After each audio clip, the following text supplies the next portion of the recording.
Mening bugungi birinchi asosiy tema qo'chaq. Sahnindagilar bo'lsa Халинур Сабирова bilan Ясмин Азизова.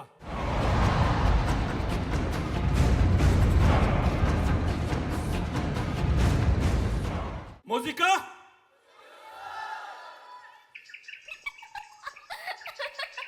Hatta meninki.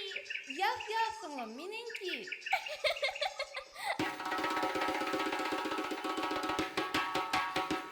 Hatta meninki.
Usullarni ko'rdik.